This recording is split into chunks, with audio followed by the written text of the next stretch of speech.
নমস্কার, জয় মা মনসা দেবী মায়ের জয়। কেমন আছেন? আশা করছি সকলে খুব ভালো আছেন মায়ের আশীর্বাদে। আজ রেডি হয়েছি আমাদের এখানে অগ্রদ্বীপের মেলায় যাব বলে, আর আপনাদের দেখাবো ওখানে কেমন মেলা হয়। আর মেলাটা হয় গোপীনাথের উদ্দেশ্যে, আর গোপীনাথকে সেটাও আপনাদের দেখাবো। তো চলুন, মেলায় গিয়ে আপনাদের সাথে দেখা হবে। আর কে কে অগ্রদ্বীপের নাম শুনেছেন বা এই মেলাতে এসেছেন অবশ্যই কমেন্ট করে জানাবেন। আর যদি না এসে থাকেন অবশ্যই আসবেন। এসে গেছি অগ্রদ্বীপের ঘাটের কাছে, যেটি হলো গঙ্গার ঘাট। তো চলুন গঙ্গার ঘাটের দিকে যাওয়া যাক এবং নৌকা করে ঘাট পার করা হোক। তারপরে আপনাদেরকে নিয়ে যাব আসল মেলাতে। সেই মেলাতে আপনাদেরকে গোপীনাথ দেখাবো। গোপীনাথের আরও অনেক কিছু কথা আপনাদের জানাবো। এই যে আমাদের মা গঙ্গা, স্নিগ্ধ এবং সুন্দর। প্রচুর প্রচুর ভক্তদের ভিড় হয় এই 3-4 দিন।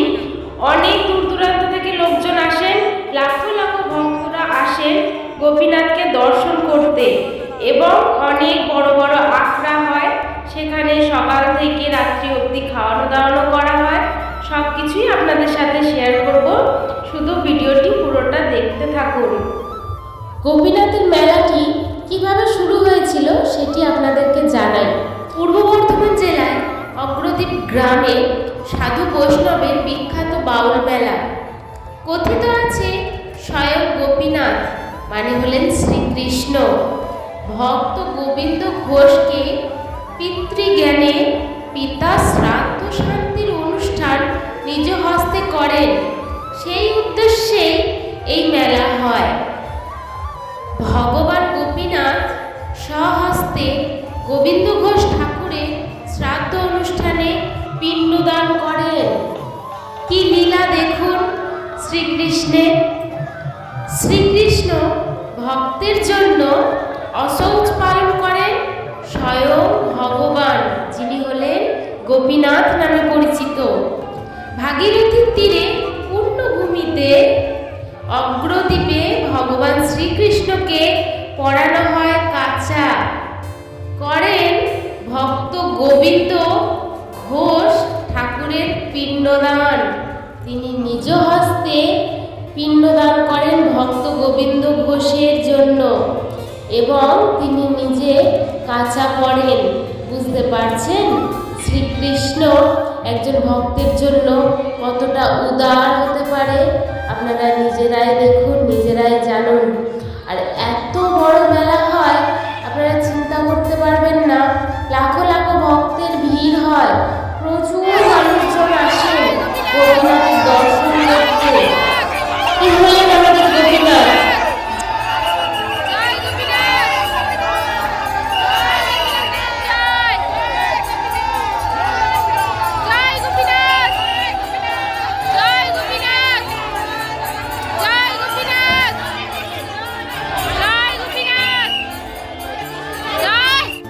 সবার মঙ্গল করো শ্রী ভগবান, সবাইকে সুস্থ রেখো। তুমি সব ভক্তের ওপর এভাবেই উদার হয়ে থেকো। তাদের এবার গোবিন্দ ঘোষের সমাধি দেখায়। এই হলো গোবিন্দ ঘোষের সমাধি মন্দির আর সমাধি। সবাই দেখুন, প্রণাম করুন।